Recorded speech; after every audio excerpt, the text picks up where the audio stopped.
Captain, a vessel approaching. On screen.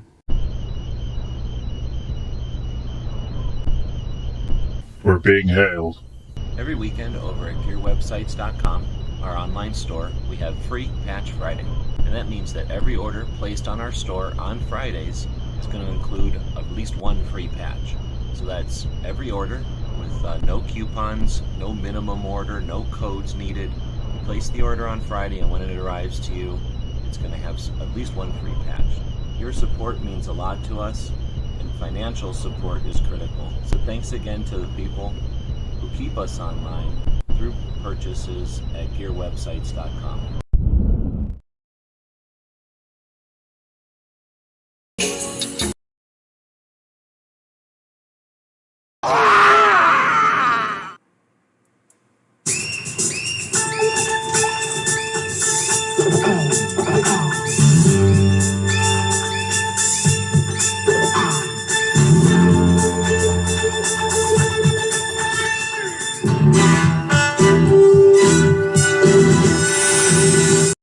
It's 11:59 at Radio Free America, and this is Uncle Sam with music and the truth until dawn. Right now, I got a few words for some of our brothers and sisters in the occupied zone. The chair is against the wall. The chair is against the wall. John has a long mustache. John has a long mustache. It's 12 o'clock, Americans, another day closer to victory. And for all of you out there on or behind the lines, this is your song.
All right, so hopefully this will start working now. We'll try this again.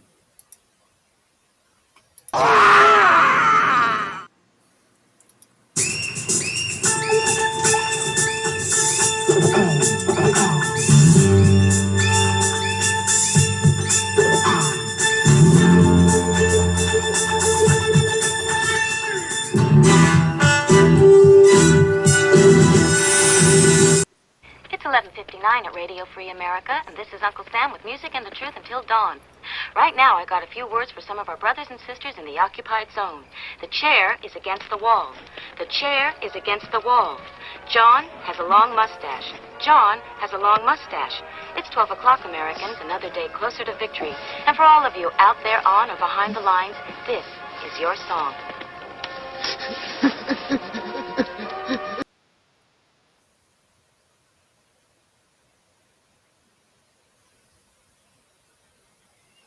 And welcome, everybody. I guess this is, I'm not going to get any better than this. This is the way the computer's running now, I guess. I don't know if it's this software or if it's my computer or if it's my internet, but I just tried restarting to see if that would help anything. But appreciate everybody's patience here while we try to get everything off to a rocky start. But the computer just really did not want to let the show start here today. All right. So again, welcome to everybody who might be out there dealing with the weird beginning of the show here.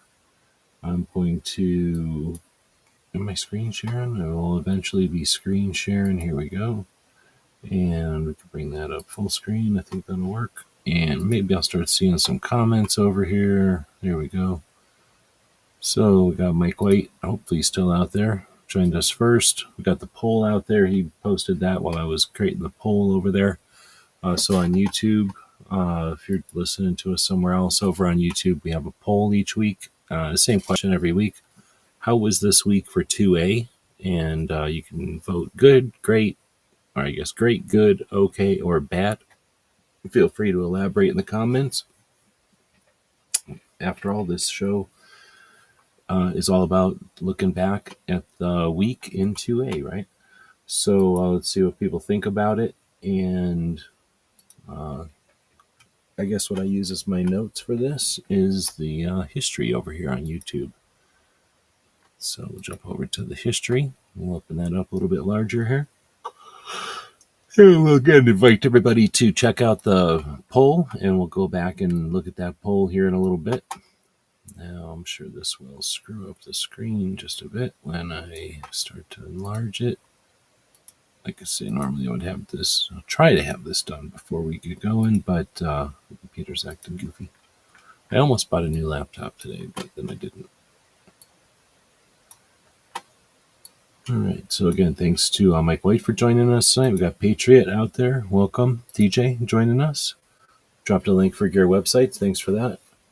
Woods is out there joining us as well. If you're out there, say hey. Duke is out there. Welcome.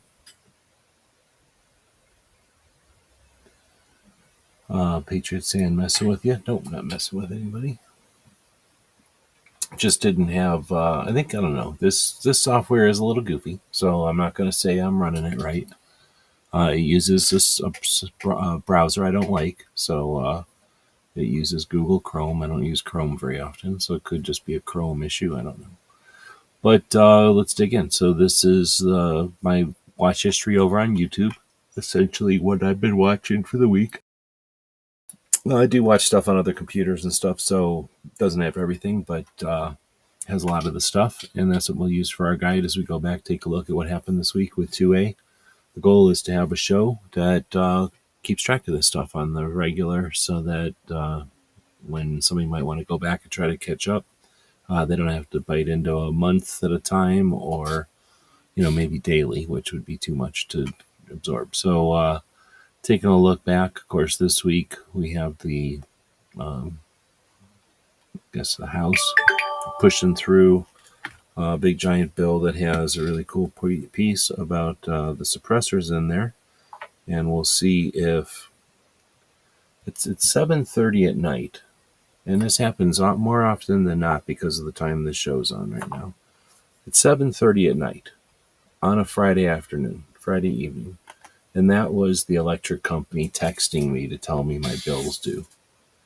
Is that a jerk time to tell somebody their electric bill is due, or is that just me? Am I the only one who thinks that's a dumbass thing to do, text me that my bill is due 7:30 on a Friday? Like I'm sitting around wondering what bills I should be paying right now. Anyhow.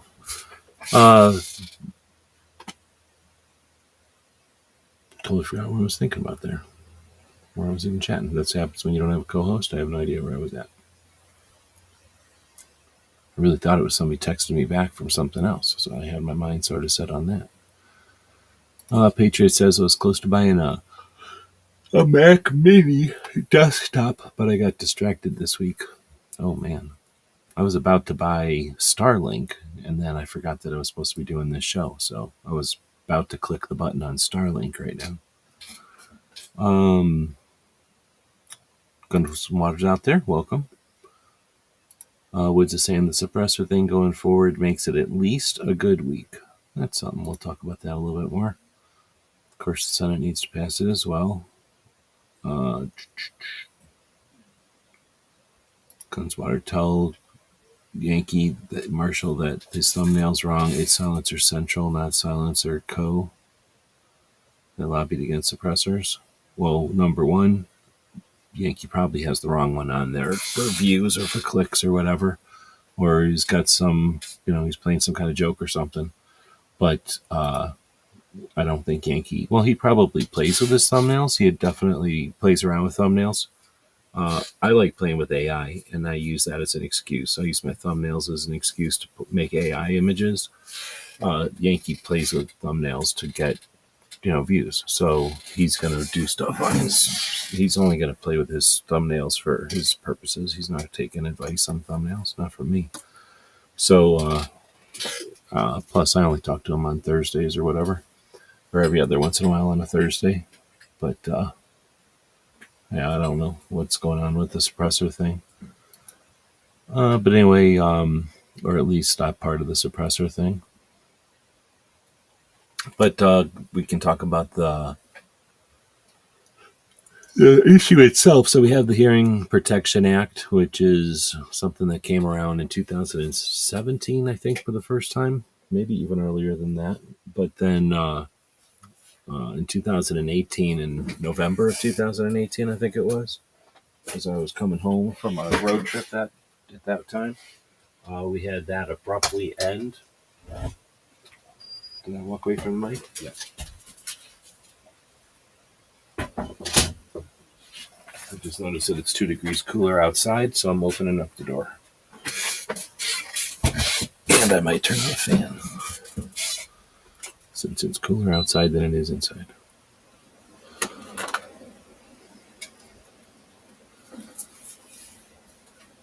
Uh-oh, did you get that fixed, Patriot?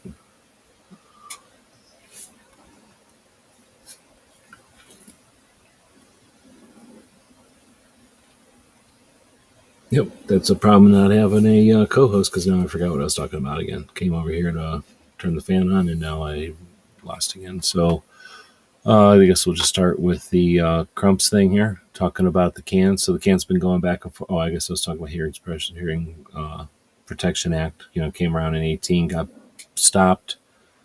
Trump let it stop, and all the antis took that as a win, and they took it for granted and moved on, because they certainly didn't harp on suppressors or push back on suppressors at all. And now we're dealing with a lot of reaction and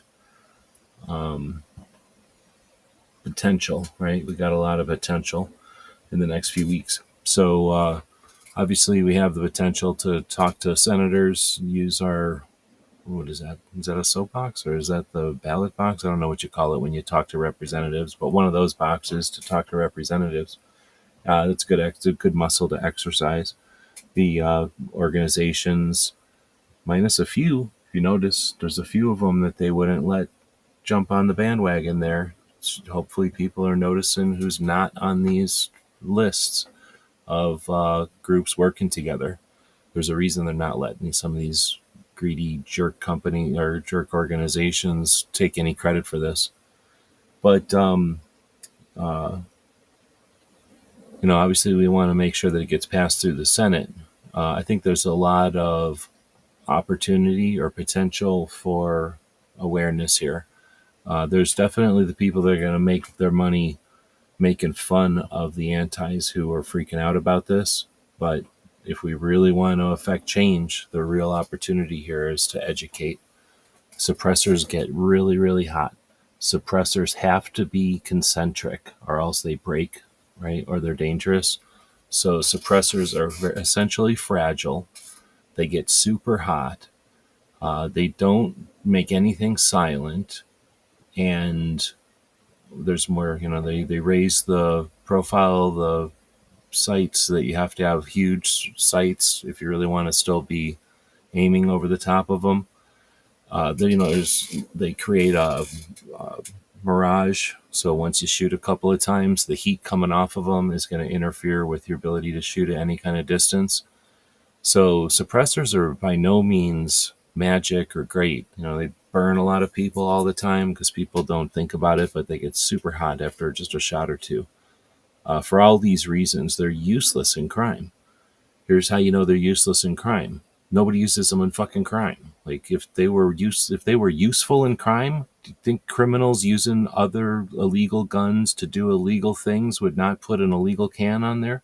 If it was truly going to get them away from the police, if they were truly going to get away scot-free, they're never used in crime for a reason. They're all the negative things about cans that nobody wants to talk about are the reasons we could be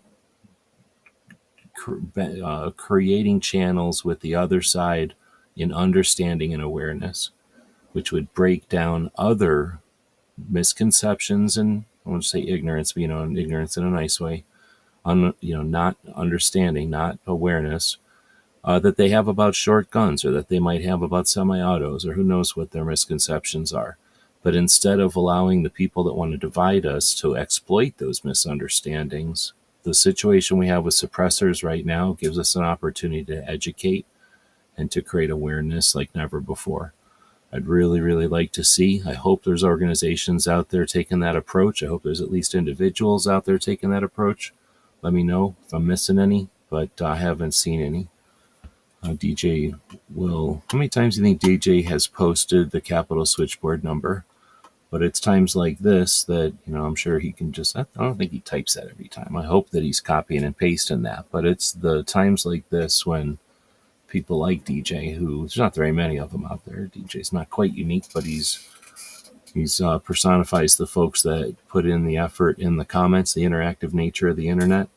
But people like DJ who have exercised this muscle of being able to offer the contact information for our representatives in the Congress and in the House, where it's really useful. So I really appreciate that.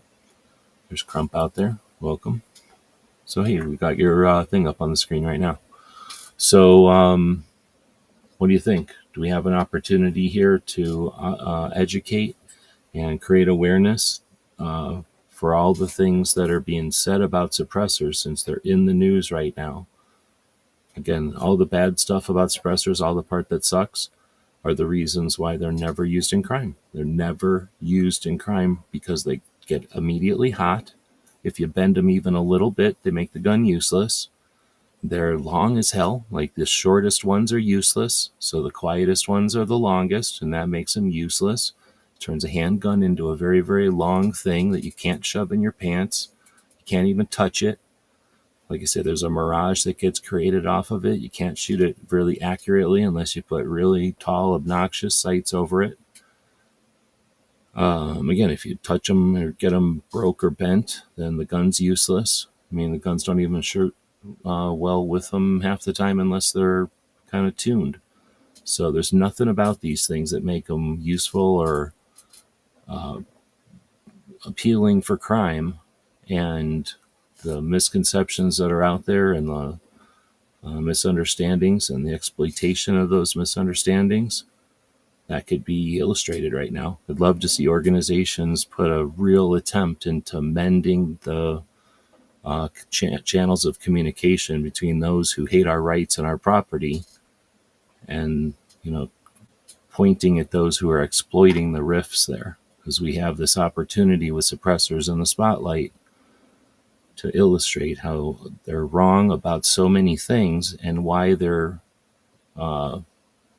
using exaggeration and incorrect assumption and allowing those assumptions of people who aren't familiar, movie stuff. They're allowing that to be their marketing against rights and property. So anyway, I think that's an interesting thing. Of course, the opportunity for us as a community to get out there and encourage each other and the other people out there. Did we by ourselves stop other infringements or remove burdens? legislative burdens by ourselves, or do we do that by educating those people in the middle?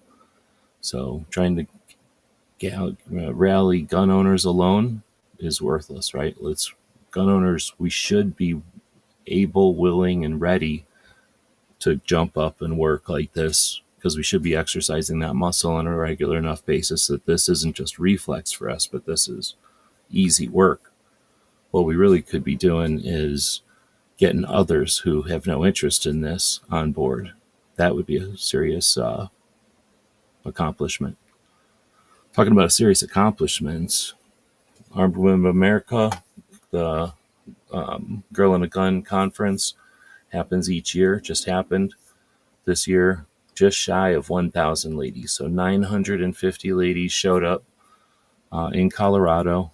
They fill up this massive facility in the Rockies, in the Rocky Mountains, and have, I don't even know, it's 3 days worth of classes, seminars, workshops, and instruction.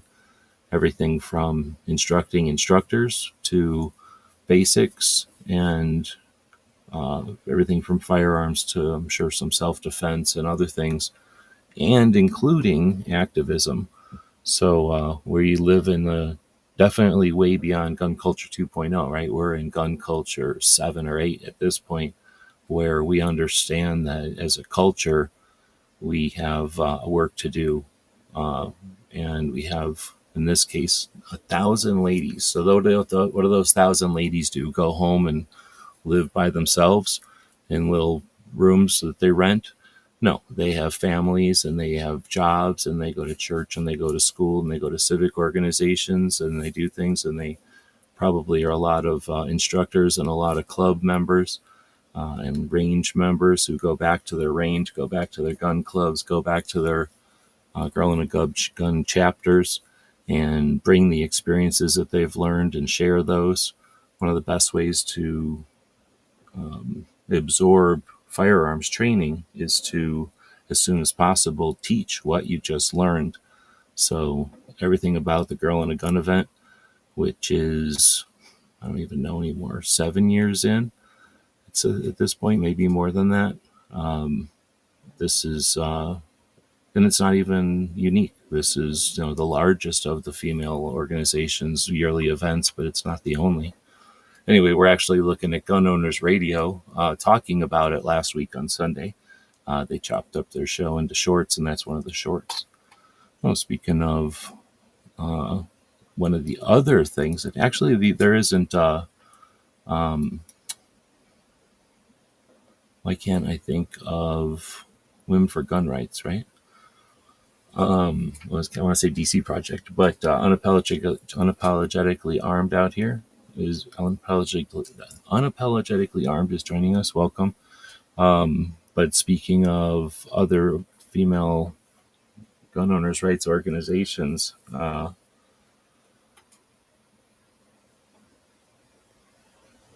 am I sitting here by myself again without a co-host? DJ will help me here. But why can't I think of Women for Gun Rights? Is that what it is? For some reason I'm drawing a blank on it, but I'm pretty sure they changed it to Women for Gun Rights. Anyway, that one, you guys don't have a, or you gals don't have a national level meeting. I don't want to say yet, because I don't know if you're going to, but that's one differentiation between Girl in a Gun. Thanks, DJ, for putting that link out there.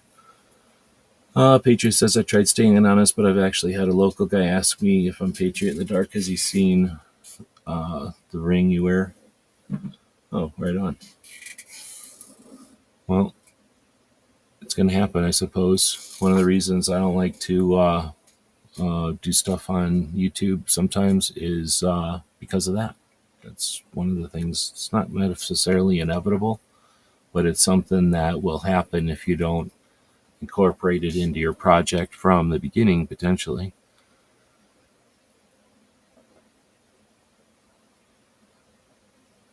Women for Gun Rights. Thank you, DJ.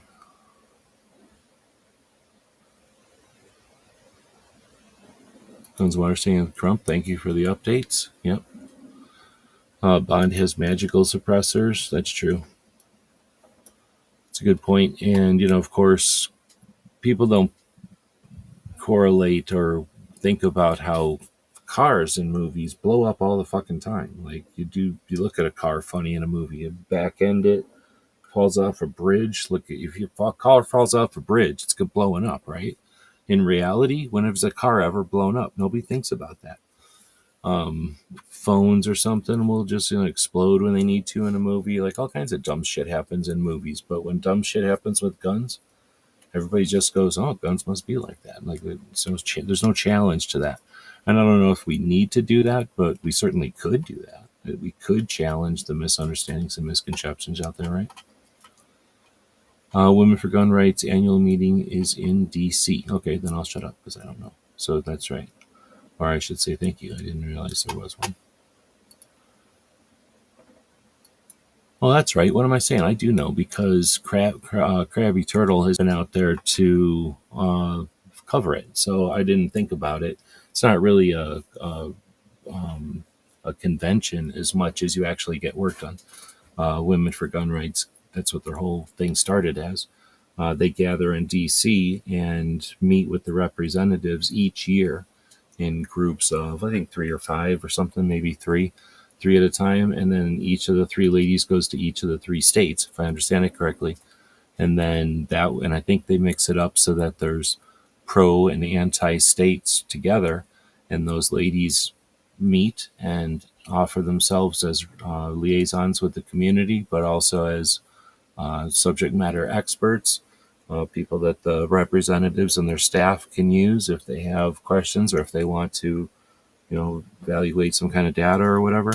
And those relationships that are formed have done all kinds of amazing things. I'm hoping they're documenting it all and not just, living it and doing the stuff. I have no idea what kind of direction they're going in. And I don't remember last time. I think when did you do that? I'm trying to remember now what time of year that happens. But that's true. I didn't even think about that as effectively your annual meeting. But getting back to the videos over here, I watched an interesting one. This actually, I was watching something else. I'd have been watching this.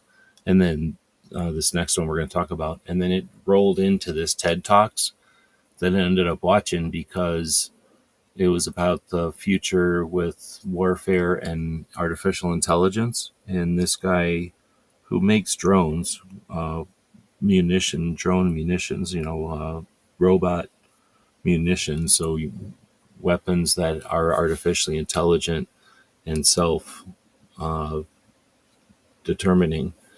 And he's not afraid of that. In fact, he champions the idea that if we choose to take some perceived moral high ground and not use artificial intelligence, we're simply hoping that our enemies will do the same. And interesting, and I think practical attitude. And he further considers AI to be nothing more than an extension of things that we've used since the beginning of digging a hole and leaving spikes at the bottom. The difference is that when you leave like a landmine out, traditionally that landmine is triggered by anything or one who steps on it, whereas an artificially intelligent landmine can tell the difference between a school bus and a Russian tank, or I shouldn't say Russian tank, but an enemy tank. So interesting perspective. It's like 15 minutes. It's a TED Talk. So bonus points if you know where that shirt he's wearing comes from. If anybody in the audience knows where this, here I'll open it up here. You get a copyright strike so that we can see if oh shit, I should just state it on the thumbnail. But bonus points if you know where that Ivy League universities you can get where that t-shirt or where that Hawaiian shirt comes from. Women for Gun Rights, changing the face of gun ownership. Right on. All right, so then I watched this one. I'm sick of these already. Ironclad drives me nuts. They're okay. I don't like their editing. I keep saying that. This one is Change Agents with what's his face here, the SEAL guy, I think. But like this, it was supposed to be about Amazon tariffs. Clickbait, because it's just this stupid comedian guy, and pretty sure this comedian is like a leftist. So I really didn't like listening to this one. So we'll move on. Then we got this one was from earlier today. This was nothing. I don't know. This guy, I don't know. He's pretty clickbaity lately. Then you get what's going on. The Bianchi Cup's happening right now. Bianchi Cup. So I don't know how many people are paying attention to it, but a big chunk of our culture and our community and all that kind of stuff. It's Tiger Stripe, but is it Tiger Stripe? It's kind of like Tiger Stripe. You know what I'm saying? It's not a Hello Kitty shirt. It's a yellow and tan looking shirt with the tiger stripe kind of thing going on with some, what are those things called? I think they were water lily flowers. I should have got some water before the show started.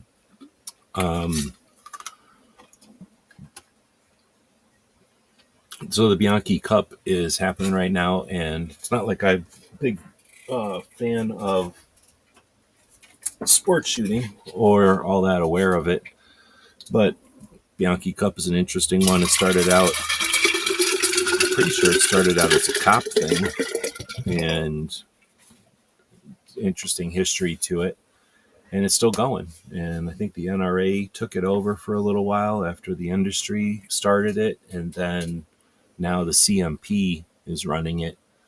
And there's quite a few videos. CMP kind of the Civilian Marksmanship Program has a YouTube channel, and they kind of post their videos in fits and starts. So since something's happening right now, a lot of videos are going up.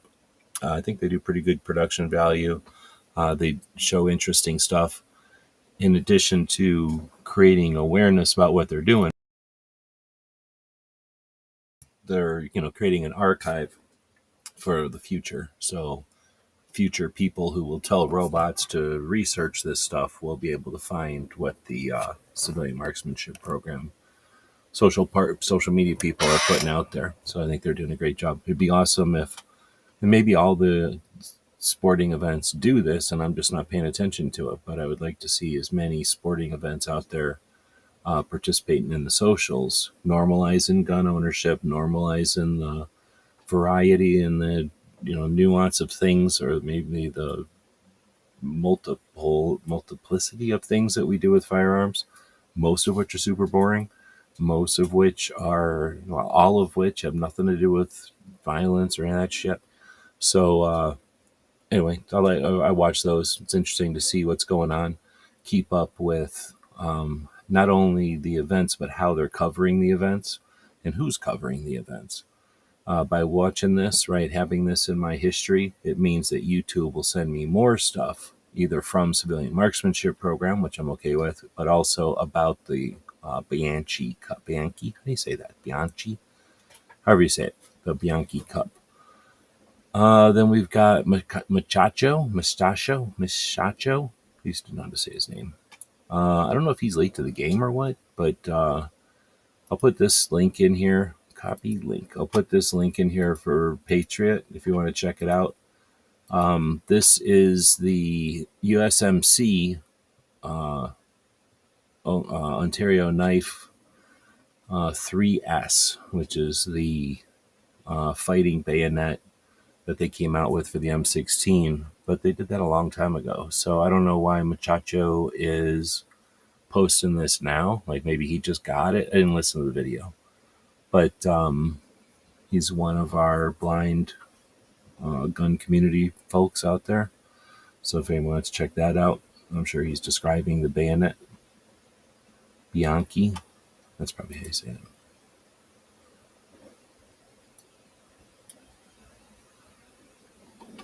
Let's see. Then we've got more from the Civilian Marksmanship, where they're driving around and looking at some of the ranges, kind of talking about how they upgraded.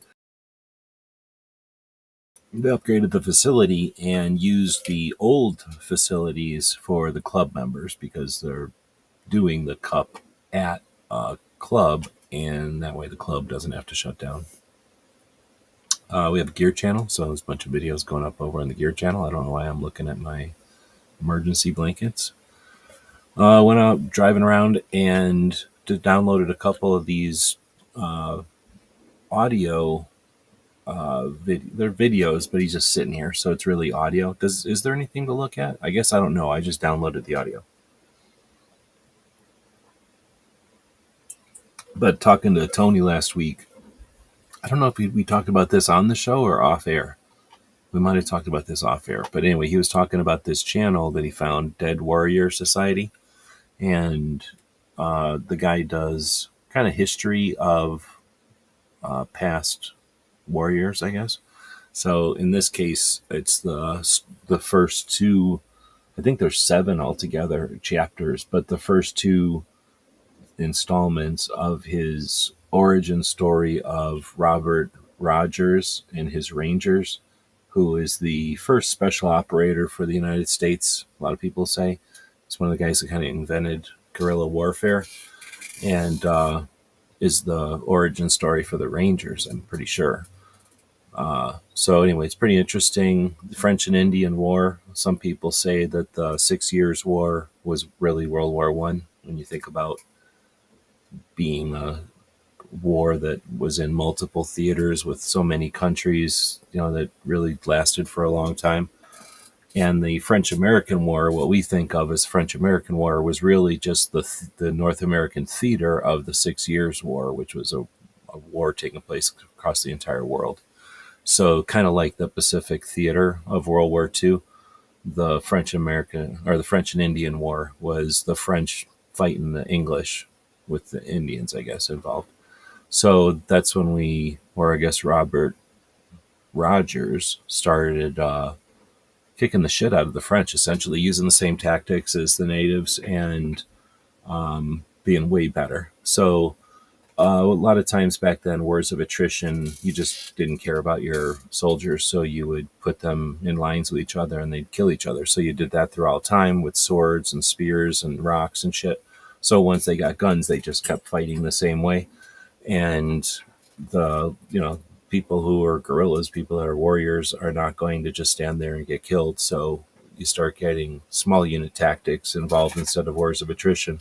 And when you put small unit tactics against large unit tactics, who wins? Well, we did. So this is an interesting story of how that all started and who the people involved were, and how basically by practicing, everybody else stood around assuming they were going to be able to use their gun when they needed to, and the people who practiced all the damn time and got really good at it won. And when you can make headshots and kill your enemy quickly while everybody else is standing around like a bunch of dipshits, then you end up winning all the time.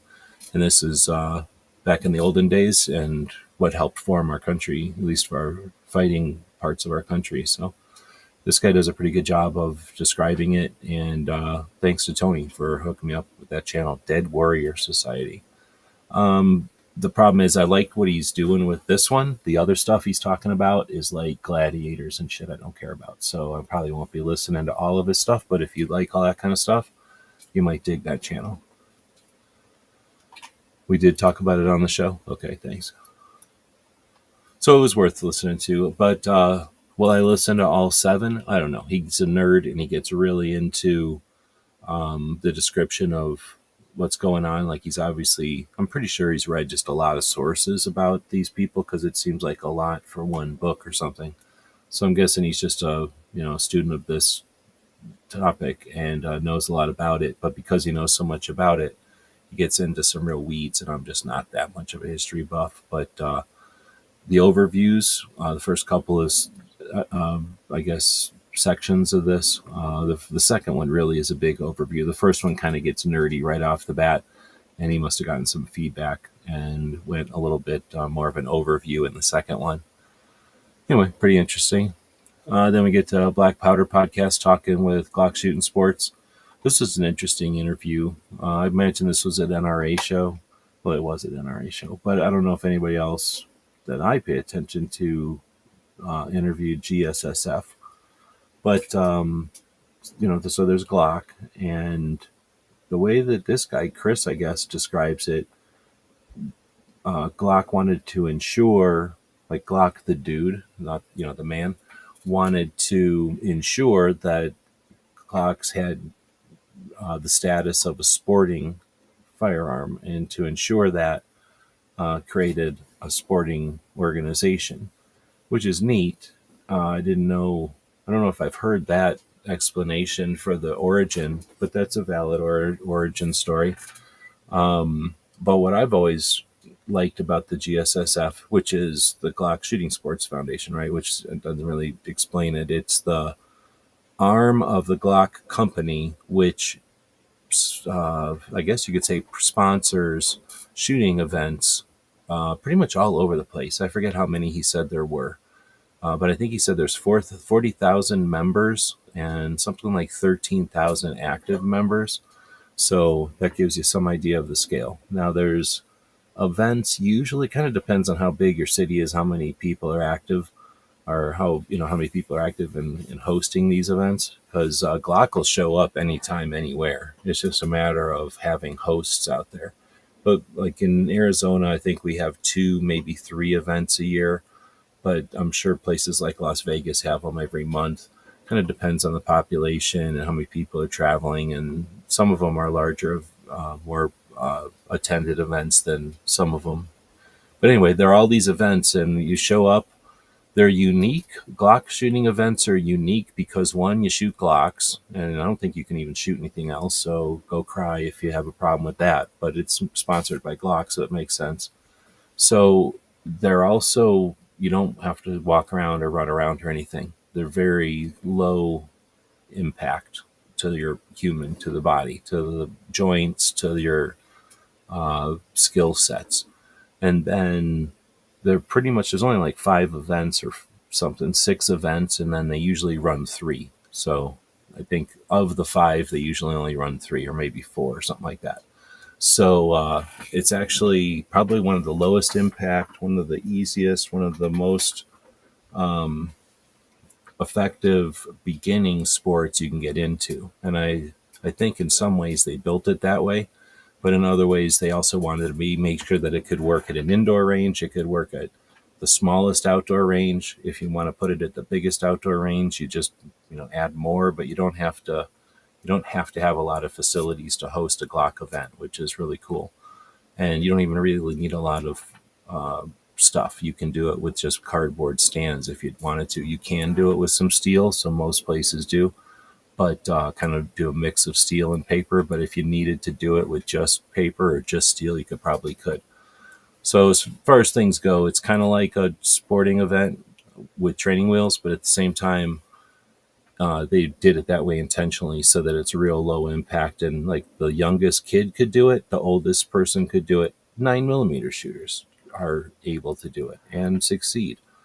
So that part of it's cool. By being a member of GSSF, you also get some coupons. So they kind of make it free, because by the time you get a coupon every year, if you are going to buy a Glock once in a while, then you get this coupon that kind of makes it, I think you get even more than your membership worth of like a coupon on the gun or something. And then what's awesome about the events is Gun Owners Radio saying, who do you need to talk to at GSSF to organize something like that? I'm almost positive if you just go to GSSF, on the net, find their website on Glock's thing, they'll have contact information, because they're not trying to make it hard. Like, they definitely want to encourage these things, especially for you guys. But what Glock will do is they show up and like they know what they're doing, and they're going to help facilitate it. I mean, they're obviously going to help. It's going to promote Glock, so they're super happy about even doing it. But they're happy that it promotes the shooting sports to shooters, because obviously it's going to help people buy more guns. But a lot of people, especially adult gun owners, don't realize that there's some stuff they can do with their gun that is actually fun, and you're allowed to have fun with your gun. And you can do that in a calm and kind of fun way, in a safe and not real, in a real, what's the word? Like I say, almost with training wheels. There's nothing real fast paced. Nobody's running around. You don't have to be like, you're not going to be concerned as a new gun person, new shooter at a GSSF event. But it's still Glock. It's like 100% professional, and like it's all figured out. Like all the protocols and everything, everybody knows them.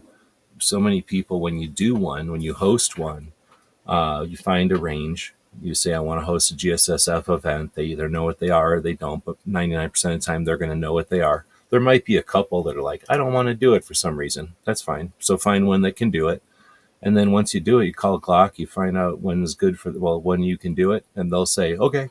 And then they'll start setting it up into their schedule. They'll tell people. So now, so that'll help you in the long run. But anyway, so now you set it up and then you have your event. Glock is going to show up. They'll bring an armor. They bring all the people you need. I mean, you have a couple of people there to, act as a liaison or whatever, but they'll run it. They bring all kinds of marketing stuff. And then what's on, and they know what they're doing. So they just set it up and run it. Like, you don't have to do nothing. And then you'll get volunteers that show up. Like I say, Glock will make it and tell everybody about it. They'll put it on their list. And then you'll get all kinds of shooters that show up because here's why. They might have 6 different bays. No, that's not 6 bays. They'll have 3 or 4 bays set up with the different events, right? And let's say it's a really big event. So maybe you will have 6 bays, but it'll just be double. Like it'll be half the people are shooting on this side, half the people are shooting on that side. It's just to get people through faster. But the event is fairly easy. It's like 5 or less events, right? So the thing is, you can shoot each of these very quickly because it's only 3 events, right? It's like 3 to 4 events or whatever it is. But so you have 2 or 3, you can bring more than one gun. So now you've got your Glock, whatever. All right, now I'm going to shoot it with my Glock other thing, like my other caliber one or my longer one or my shorter one. And now I'm going to shoot it again with my other Glock. And now I'm going to go shoot it again, but I don't know, maybe with some different ammo or something. So, or maybe I just want to shoot it again. Like I want to shoot it twice because it didn't take that long to shoot it. And it doesn't cost that much. So in other words, people will shoot this thing with 3 or 4 guns, with 3 or 4 times, 10 or 15. I don't think 10 times, but they'll shoot it over and over. Or if it's busy, they'll just shoot it 1 or 2, and then a whole bunch of people will shoot it. So what'll happen is Glock will have all these people that shot, but not everybody's shooting against everybody. You're going to get your novices shooting against your novices and professionals shooting against professionals. But you also have your short guns shooting against short guns and your long guns shooting against, long Glocks, shooting against long Glocks. So what that means is there's all these different, what do you call those? Like different, there's different ways to shoot, different heats. I don't know what you call that in sports, but, there's all these different brackets or something where they're all shooting the same event. It's just that, I'm shooting in the 9mm bracket or I'm shooting in the 45 bracket or whatever. So you get all these different brackets.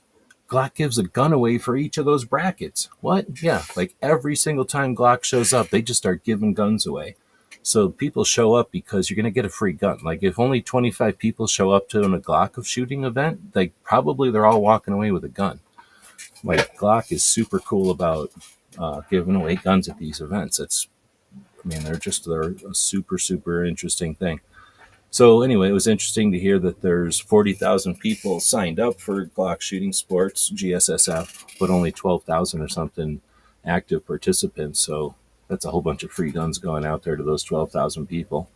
If you are interested in the shooting sports at all, Glock Shooting Sports is super easy to get into. Hopefully I described it well, but this is only a 4-minute interview on Black Powder Podcast, but it is pretty much, he tells you, what you get and what you can look forward to. But he pretty much just tells you go to the website and GJ's with the link up here. Thanks. All right, now let's get to NSSF.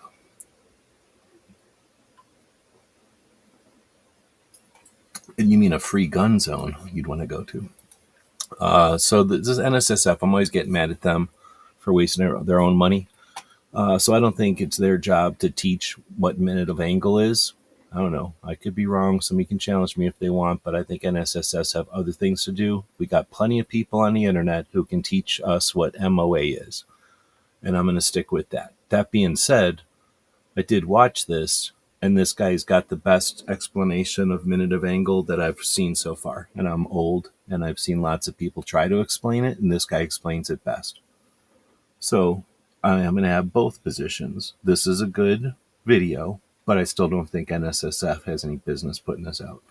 Let this guy put it out. They can point at it if they want, but come on, NSSF. Let's change the game already. You don't need to be teaching us MOA. We can figure out our own fucking shit. You worry about changing the game. All right, let's keep going. Chris is posting this thing about, what do they call these things? Borescope camera. We got a couple of these, so I thought that was interesting. Let me know if you want to see borescope cameras jam down stuff. I got a couple that I didn't pay much for, so I've been taking them with me camping, trying to jam them down anthills. But guess what? You can't jam a camera down an anthill, it turns out. It just jams into the dirt. Turns out ants don't make their tunnels anywhere near strong enough to jam these cameras down. So I tried jamming it in a couple of tree holes, see what's in a tree hole, and I didn't see anything good.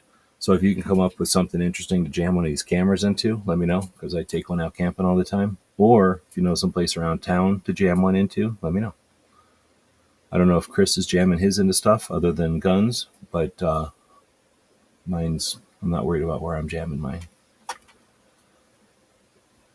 And as you can see, I watched some of these things over again, I guess. Which one is this? Oh, this one is the guy is complaining because the press briefing room is named after James Brady. So is that blinkbait? Is that clickbait? You know, hidden anti-gun propaganda. Yeah, James Brady is anti-gun.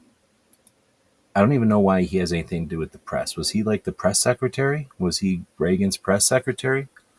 Thing is, he got shot on the job. So if they're going to name the room after him, is that anti-gun? I don't know. It's reaching it a little bit. Like, I don't think Brady's an asshole. Yes, but gun owners didn't do that to Brady, and I don't think that's a slight against gun owners personally.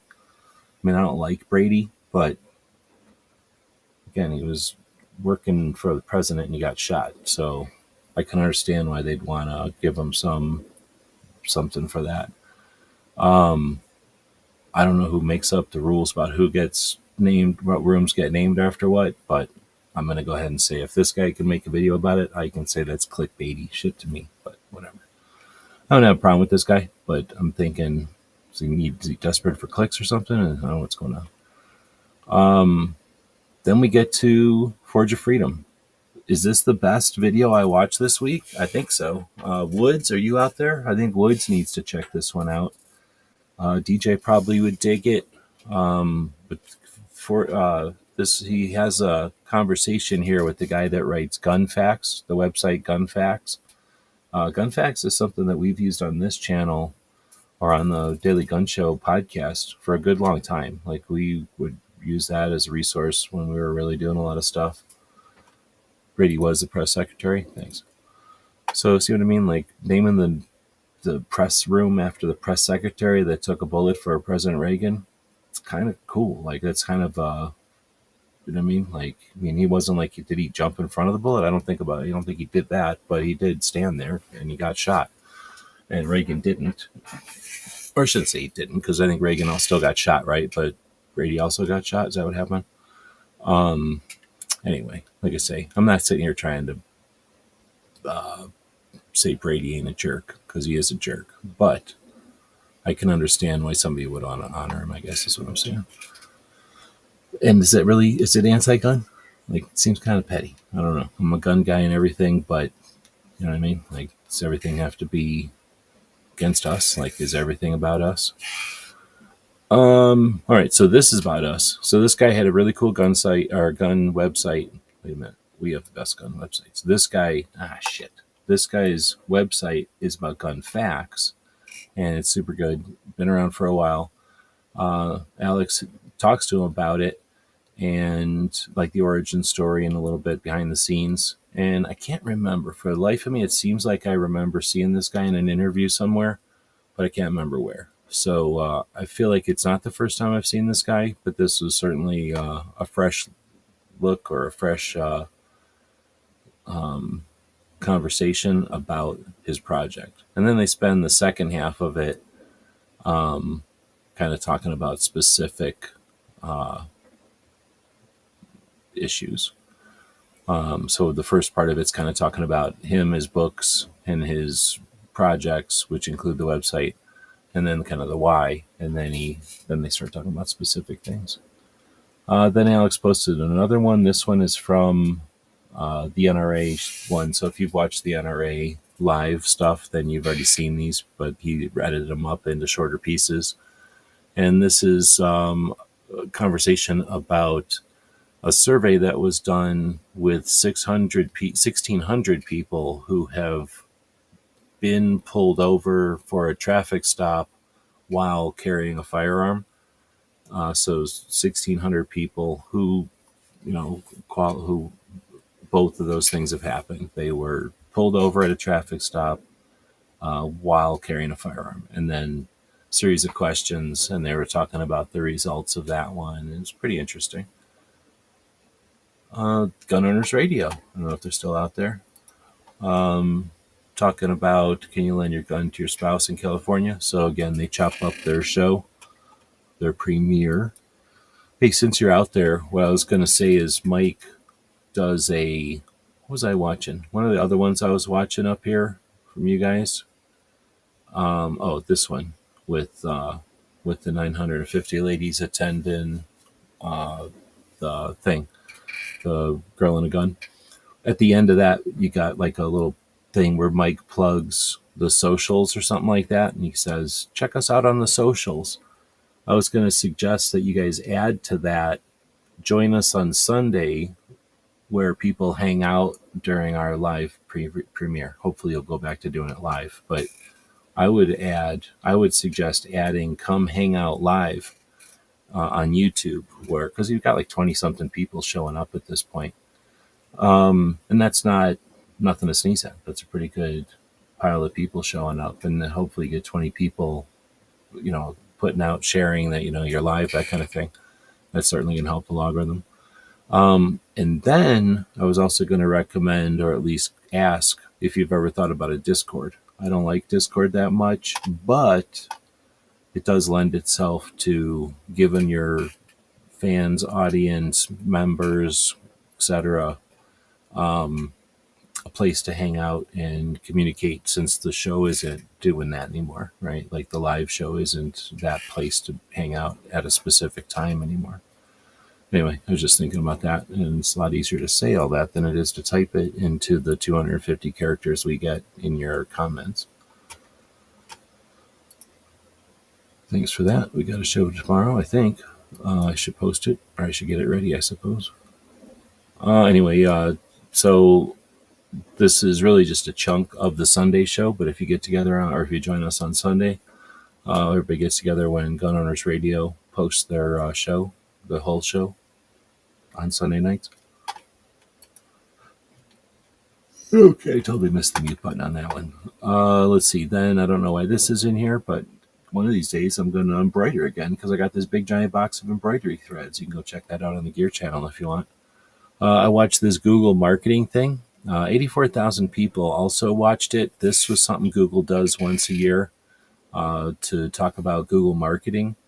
We are all just a bunch of suckers. Just putting it out there. You may not realize it, but we are all just like the bottom of the rungs of the stuff. So Google pays attention to a lot of stuff.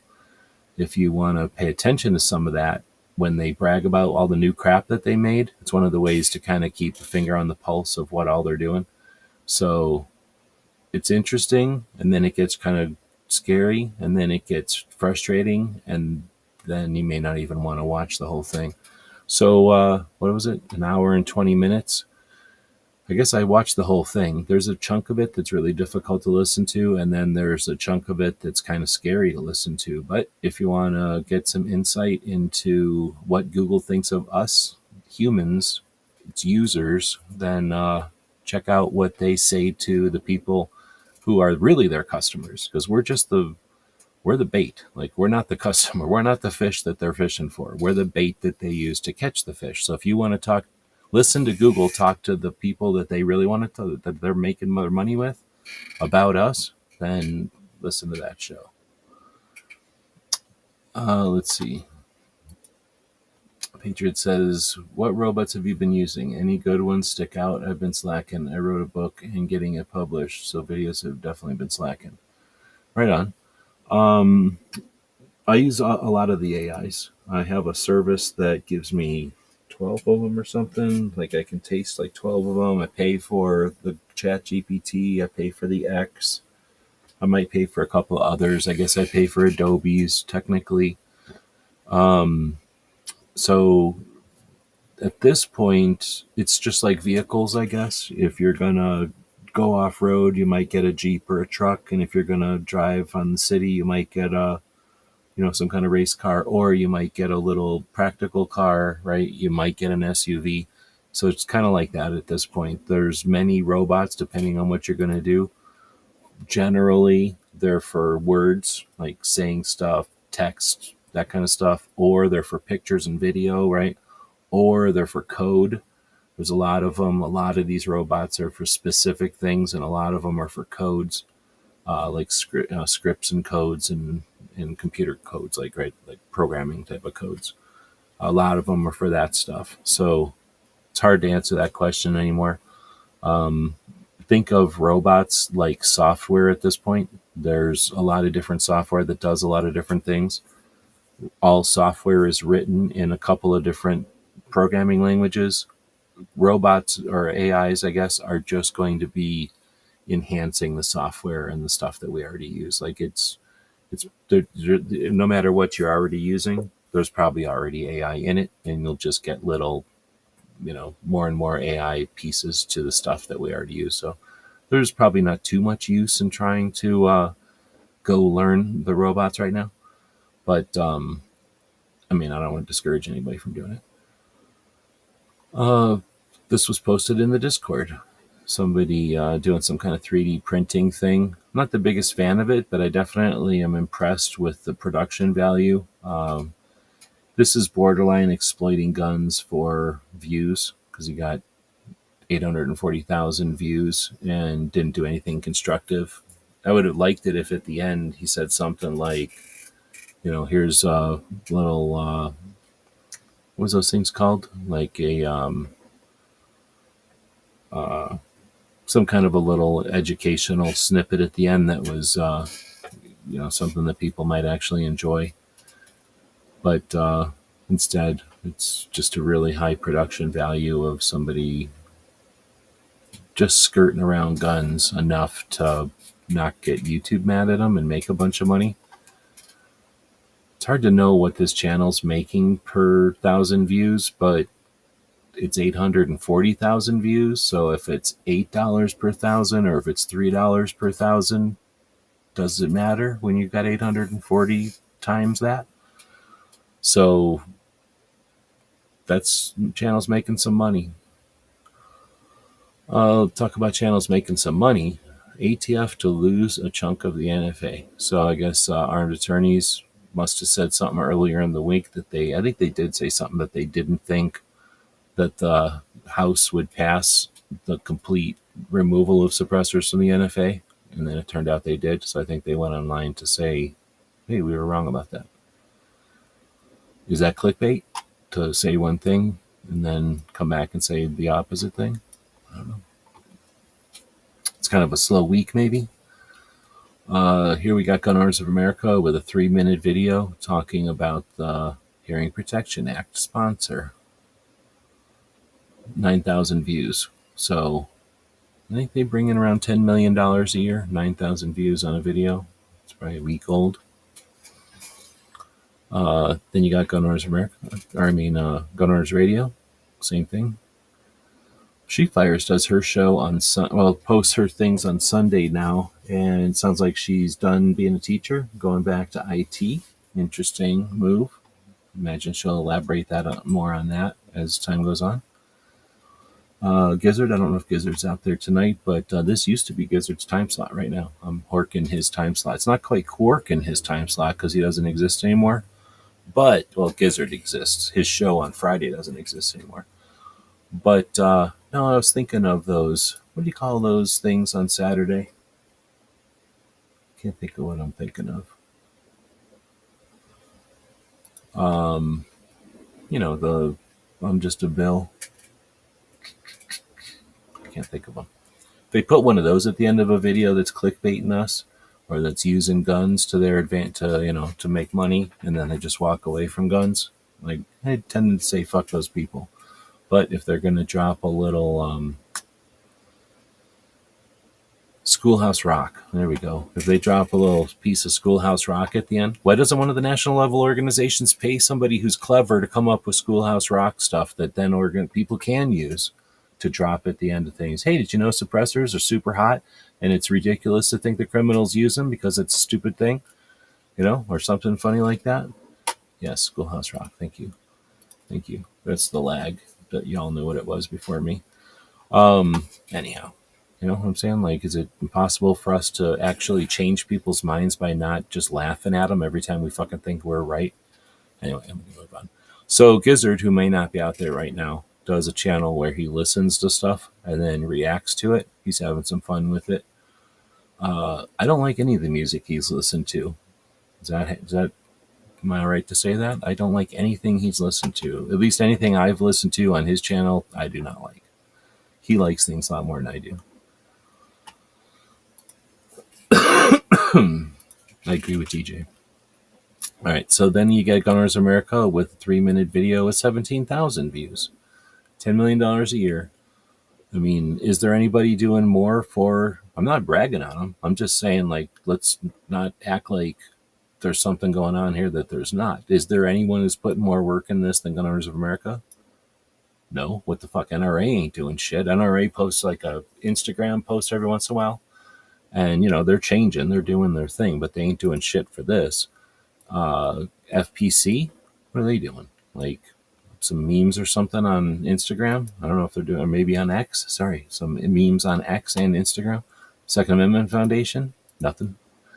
The one in Colorado, they probably made a couple another $1 million on this if they felt like it. I'm sure of that. So I think all we got is Gunners America. 17 fucking thousand views. Are you serious? Like, I could go look at probably a bunch of dipshit crap exploiting guns that got more than 17,000 views in this time. So, and this is both for the Short Act and the Hearing Protection Act. So is this a good week for 2A? Is this a great week for 2A? Are we winning, or are we sitting here, like Tony would say, in a shit ton of apathy? Are we in like a quagmire of apathy right now and we just don't even know it? Let's see. Then we got the Bianchi 25 rimfire 22 pistol steel plates. I thought that was interesting. Let's see. Listen to this dead thing. Voss is over here with some lunchboxes. He was saying that this video got more views than his other stuff. What do you think? You can go ahead and list your favorite lunchbox. The other thing about men is that we're prone to becoming randomly obsessed with very weird... How do I tell it to not? Actually, people have been using small little pocket guns to protect themselves. Come on. Pretty much since as long as small pocket guns have existed. That's frequently the most common. Let's try this again. Shorts suck. Did you know that? Shorts suck. Woods is voting on Yogi. The other thing about men is that we're prone to becoming randomly obsessed with very weird and specific So you things got Mickey out Mouse, of you nowhere. got Buck Again, Rogers, we cannot explain you got it. Hong Kong We shouldn't Phooey, have to explain it. It's science. you For got example, Star. I don't know I what recently that was. decided that I Then want to you get a got Clash of the giant Titans, aquarium with lots of rare Go and tropical Bots. fish in my house. The other thing about men and then is that we're something prone else. to becoming randomly obsessed with very weird and specific things out of nowhere. Oh, there it is. So that's weird. It just says Kung Fu on there. I don't know what that one is. And then Clash of the Titans, Go Bots, and then something Mariners. Is that the name of sport? I had a Charlie's Angels one, and then a different one. I can't remember what the different one was. Ow, I'm having a clavicle attack. What does it mean when your clavicle starts freaking out and hurting? I've never had my clavicle freak on me. Is this some kind of sign for something? What's going on? I probably had a Star Wars one. I'm sure I had a Star Wars one.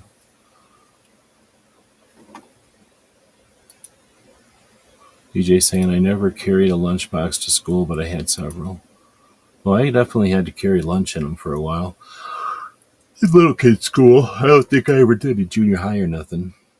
Then it was cool to carry it in a sack. Actually, in junior high, I got trouble for selling candy and shit, so I didn't bring food so much as I brought tons of candy to sell at school. Let's see, in 1976 or 1966, Batman and Robin lunchbox is probably the best, even though I don't like Batman and don't like Robin. Rather have Jet Jaguar. He has a room for the Mariners. Okay. I don't know sports. We had these pencils in school that you could get, and they had sports teams on them. And I collected them because it was a thing to do. And you could bring quarters to school and get pencils for them. So that was about the closest thing I ever got to owning anything with sports. The Gizzard has a members only chat. If you know what that is, then you know where to go and be in it. Otherwise, you don't know what it is. You're not going to get nothing for it. So membership has its privileges. Ironclad has, I shouldn't say Ironclad. Ironclad is a place, and they have a lot of videos on their channel. One of them is Borderland, and now they're doing the, I can't remember what they're calling their new season, but Narcosis, I think. So, but they got this girl from Canada who lives, well, she spends time in Mexico and is on the, what do you call it, like on the street reporter for the cartel situations in Mexico and Canada. So this is, let's see, this is a 6-minute clip, probably from somewhere in here. Maybe I only linked to the clips because I probably watched it on the other computer, but this interview is like her third on Borderland. Definitely worth listening to. She talks about the CJNG they discovered some underground ovens that they've been using to burn all their murder victims, and how the country, the state or the country of Mexico has essentially covered that up and not let any kind of news go out about it. So again, you're not going to hear, except from people who are actually going with the moms who are out looking for the missing people. Unfortunately, occasionally the mothers don't come home, but when the mothers go in enough quantity and enough numbers, they're often able to discover what's going on, and the state won't allow people to cover that. So this is interesting to hear firsthand from, well, maybe not firsthand, but hear from people who are at least paying attention to that phenomenon.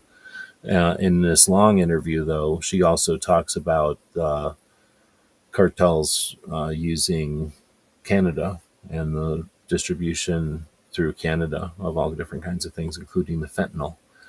So it doesn't end, and there is no easy answer to it, but the information is certainly available. An earlier video from Crump talking about the HPA, the Hearing Protection Act, kind of following along as it was precariously going through the House of Representatives. I don't think it's worth ignore. I don't think we do ourselves any value to dismiss or discount the effort put forth. We don't have a lot of organizations, but they are a lot of organizations that are like magic, right? We have organizations that are doing their thing, and they're all made out of humans, so they're all, as effective as a bunch of humans can be. But they are all working together for this challenge. How the House of Representatives were going to kind of dink with the concept of the Hearing Protection Act and change just the amount of tax, but leave suppressors on the NFA. And the overwhelming amount of pressure put onto the representatives from the organizations and individuals and people and projects that all kind of at the same time did flex that muscle and let everyone know it's time to make that part of being a a person in the United States, part of that, what do you want to call it? Like opportunity, responsibility, like, obligation or opportunity, whatever you want to call it. Like, now is an opportunity to do that, to call our representatives and, say, hey, you don't know me, maybe you don't know me yet, but guess what? You're representing me along with everybody else. And my vote is leave the fucking suppressors off the NFA completely. But enough of those phone calls affected change. And while there's going to obviously be individual organizations and projects that are going to try to claim credit for it, we all know that it's the, what's the word? The group, it's the overall effort that really did it. And while there might have been a couple who led the charge, it was the humans that did the charge that did the work. So let's not forget that, and let's try to replicate that as often as possible, right? Ideally. Let's see. Peaches says, I walked in on my daughter making lunch, asked her if she was burning toast. She said no. Are you having a stroke? She was picking on you.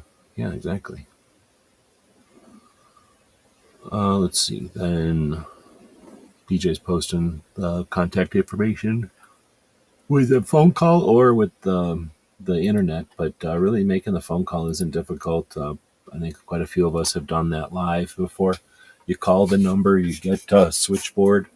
Wait a minute, I'm trying to remember. Do you get a human? I think you get a bunch of numbers, and you can just click in there, say what state you're in, and you'll eventually get to your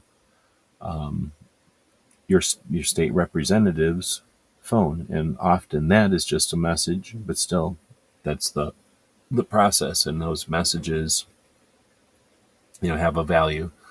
You're worth, your message has a thumbs up or a thumbs down for a particular piece of legislation, for example, and your call, your thumb up or your thumb down, will represent some number of constituents to your representative, and it has to do with how many of those constituents call in, right? If you live in a very active area, then maybe your phone call is worth 3 or 4 constituents. You have the same opinion as 3 or 4 from their experience. If you live in a place with very few interactions with the representatives, then your phone call might be representative of 20 or 30 constituents. You have no idea. Maybe that's something you can ask them when you call. But we understand that only certain people will attempt to make a phone call.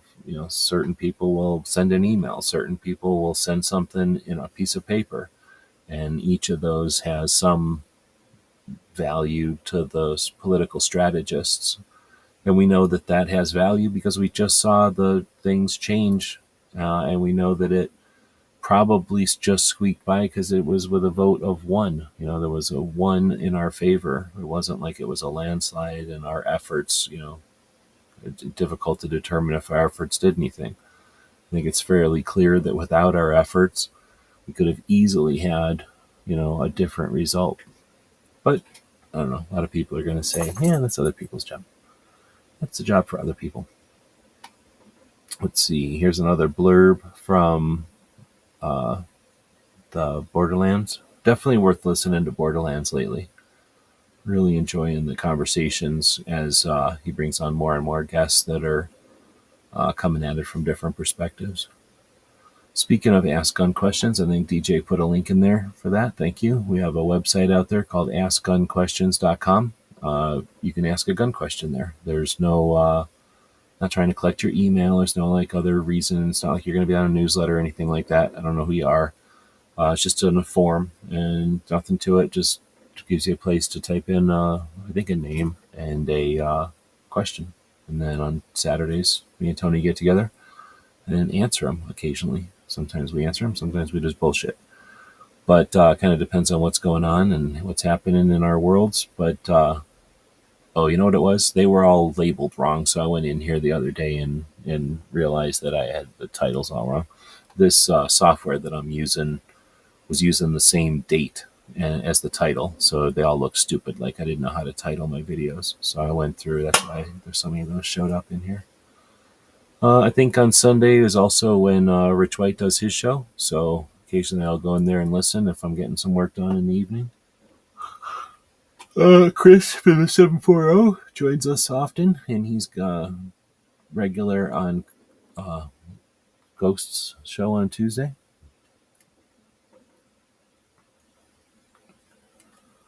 Anyway, he was posting this thing about a piece of wood that you put all your pieces on when taking apart or putting together an AR, and it's kind of handy. Pretty good use of a laser. I suspect somebody cut that with a laser. I bet. I guess it's possible they cut it out with a robot. But either way, it gives you a pretty easy and low impact to the environment. Not a lot of wasted plastic here. Just using a couple of pieces of wood to give you a way to organize and place, I guess is the best thing to say, all your parts as you're either assembling or repairing your AR. Let's see, then we got Bullets for Bucks posting about 300 Win Mag versus 300 PRC. I think it's a funny video, I guess. And then we got Gun Owners Radio doing their show a couple hours last week.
Oh, I'm sitting here muted. Thanks for that. So I was clicking on all these things and reading them, so I guess I'm not going to read them all again. I don't know when I lost audio. That dog is sleeping. Yeah, I'm yawning because I'm usually asleep by now. So, and it's also 93 degrees in here. Inside it's 93 degrees. Anyway, so you probably missed a bunch of stuff. That's because I muted it, I guess. But we'll keep going. Let's see. So now we're talking about another one on Barterland. And which one is this about? The terror cell hiding in...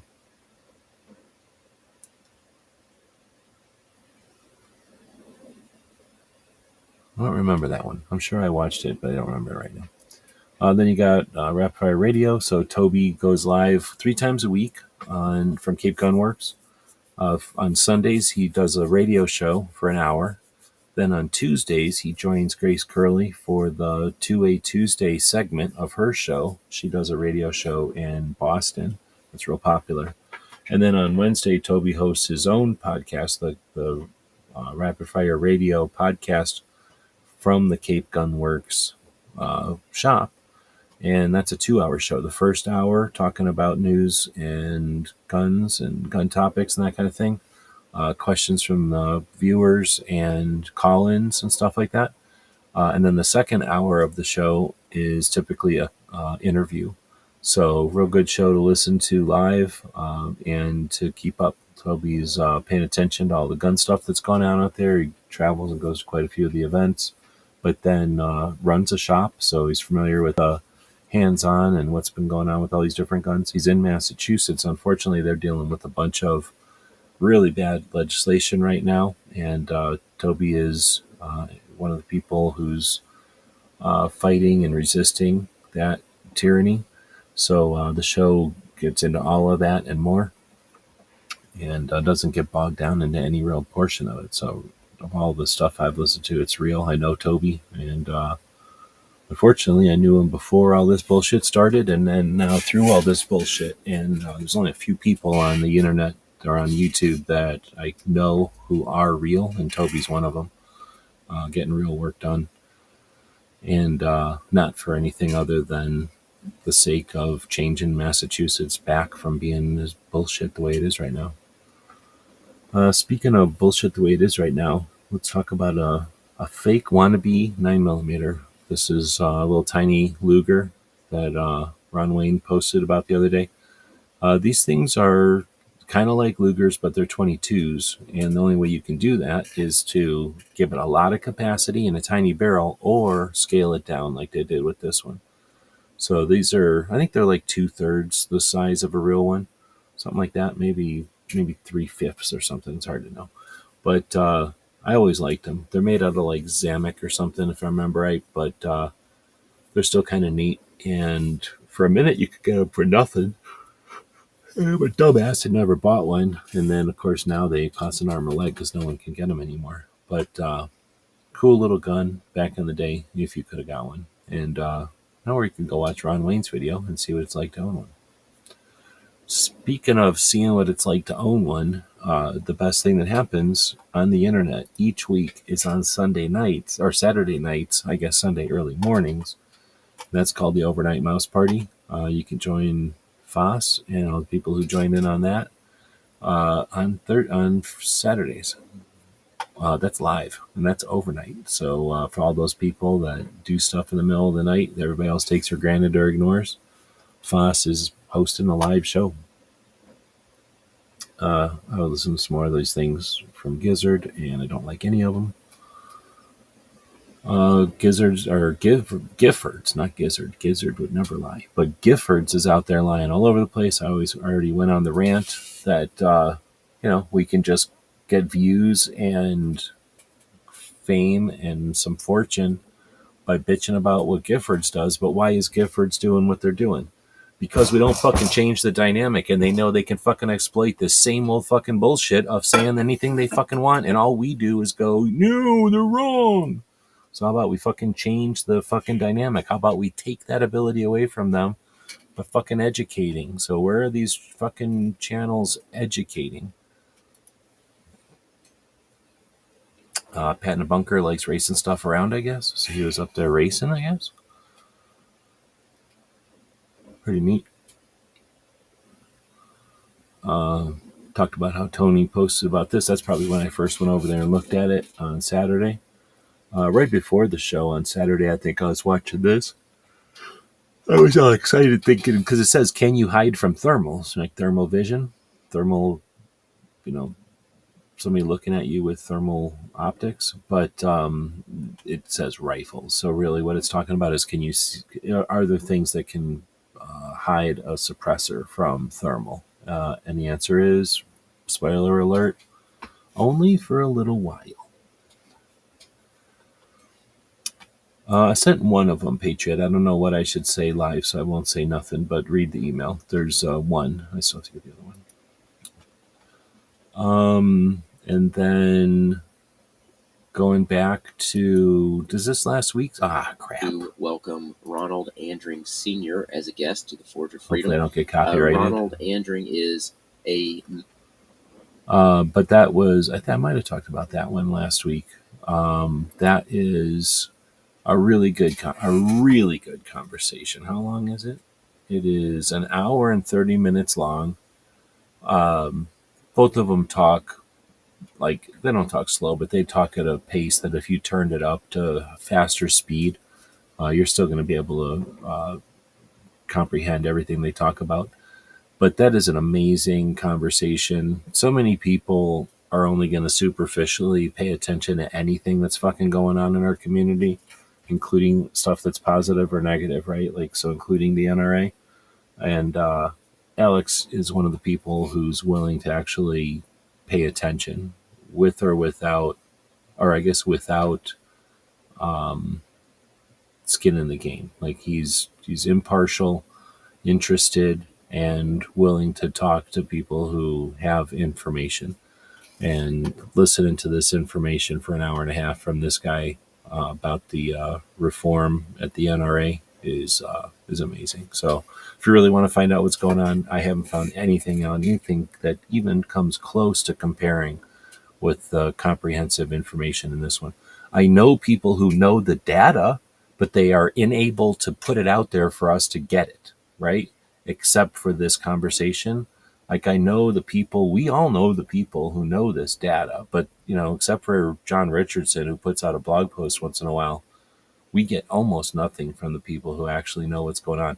And I don't think it's because they're trying to hold back. I just don't think they have the ability to, well, they don't have the ambition, obviously, else they would create the ability, but they don't have the ambition or the ability to just casually put the information out there. Possibly they don't think it's strategically important or necessary or prudent to put the information out there, but I think more realistically, they just are not comfortable or able to just drop it out there as often as we'd like to be updated. So bravo and thank you to Alex for having the ambition and the ability and follow through to put information out there about what's going on at the NRA. Anybody who doesn't listen to what's going on with this conversation and tells you the NRA is doomed or not worth putting money into is a fucking idiot, and they're probably not even into guns anymore. They're into fucking listening to themselves talk and listening to their own fucking echo chambers. So I don't really care one way or the other, but we're not going to win anything by ripping off chunks of our own existence or our own culture and throwing it fucking away and giving it to Bloomberg and whatever. So anyway, we'll move on. Shep was posting about this Remington 700 in 270 Winchester. I guess I watched that video. I don't know what Clover's thinking. Don't subscribe to Clover's channel and watch his video over there, because I don't know. I told him he's crazy. And then I am pretty sure we talked about the little beaver eating French vegetables right in front of the camera last week. So I'm pretty sure we hit the end of everything. I was going to take a look at Instagram this week, but I'm way over an hour already, so I probably won't. I'll probably fall asleep here sooner than later. So hopefully the mic is still working. I think there's still people out there. Let me know. But we'll start wrapping this one up. Wow, we do have a lot of people watching. Wow, there's a ton of people watching from X. And how many people are commenting from X? Big zero. Why? Because people from X are scared to comment ever. Or this thing's broken. One of the two. So if you're from X and you're not scared, comment. Otherwise, people on X are scared to comment and be on a live show. Okay, well, I think that's it. If I missed a comment, say something. Otherwise, I'm going to start wrapping it up here. Thanks to everybody for joining us. Sharon Hinchcliffe is an activist in Washington State who has some issues with cancer spreading. She's got things going on, and she's asking for help with the medical costs.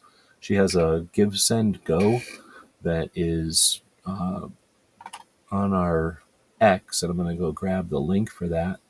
I'm going to ask that if you're able financially to throw a few dollars at her campaign. She's trying to raise $25,000, and the last I looked, she's not quite halfway there.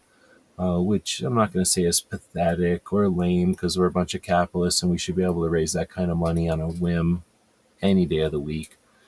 But it is frustrating knowing that someone who's put a lot of effort into the community and asked for some help is taking a bit of time to get that help. But I'll continue to encourage folks to, again, if you're able, throw a couple of bucks that way. And even if you are, but even if you're not, understanding that the way the internet works, links, bumps, mentions, those kind of things create the interaction between social platforms and projects like this that give it the whatever it's called, the enough momentum, I guess, that when someone goes to give send go and they start to browse, the more people that have been to Sharon's page, the more likelihood there is for give send go to suggest her project. So if you don't understand that, I'm not doing a good job of explaining it, but every little bit helps, not just financially, but by just mentioning the project, by letting people know about this campaign, you're actually helping. So although it doesn't seem like a lot, helping to share it is quite a bit. But if you can donate a bit, it looks like right now it's just under 14,000, which is again shy of the goal. Thanks to the folks who have thrown some cash into the pile and those who will. Aside from that, tomorrow Brooke's show will be live on in the afternoon. The only person who's putting a consistent effort at changing the way we as a community understand and talk about suicide prevention and mental health awareness, and so that we can have better conversations with ourselves, with gun owners, and with those who hate our property and hate our rights. So thanks to Brooke for that. We'll do our best to link as often as possible. I don't think she's posted anything for me to link to on this show, but when Tony and I go live tomorrow, we usually have the ability to link straight to her show. But thanks to DJ for linking in the comments right now to her channel. If you want to check it out, A Great Start Shooting School is a school in Connecticut where Brooke hosts the Mental Health Matters Saturday show each week. All right, with that, thanks again for everyone who's been a part of the show interacting. And if you're not, then thanks for joining and listening and being weird and not be interacting on the internet, even though it's free to do so and you're encouraged to do it. Let's see. BJ saying, not related to firearms, but this is my best friend from high school's Jay's channel, contemplative reader. All right. So if you're interested in hanging out with one of DJ or checking out one of DJ's friends from high school, check it out. Thanks for posting the link on there. It'll be in the comments. We will be back tomorrow with Tony talking about questions. See you then. Well, let's put this. Captain, a vessel approaching. On screen.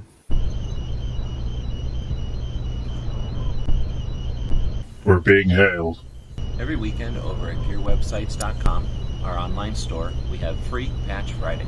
And that means that every order placed on our store on Fridays is going to include at least one free patch. So that's every order with no coupons, no minimum order, no codes needed. You place the order on Friday, and when it arrives to you, it's going to have at least one free patch. Your support means a lot to us, and financial support is critical. So thanks again to the people who keep us online through purchases at gearwebsites.com.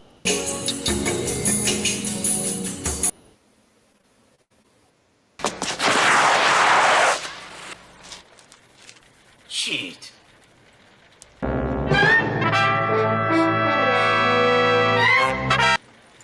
Ninja? Ninja! Ninja!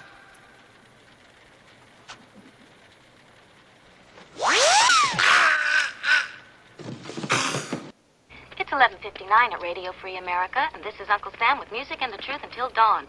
Right now, I got a few words for some of our brothers and sisters in the occupied zone. The chair is against the wall. The chair is against the wall. John has a long mustache. John has a long mustache. It's 12 o'clock, Americans, another day closer to victory. And for all of you out there on or behind the lines, this is your song.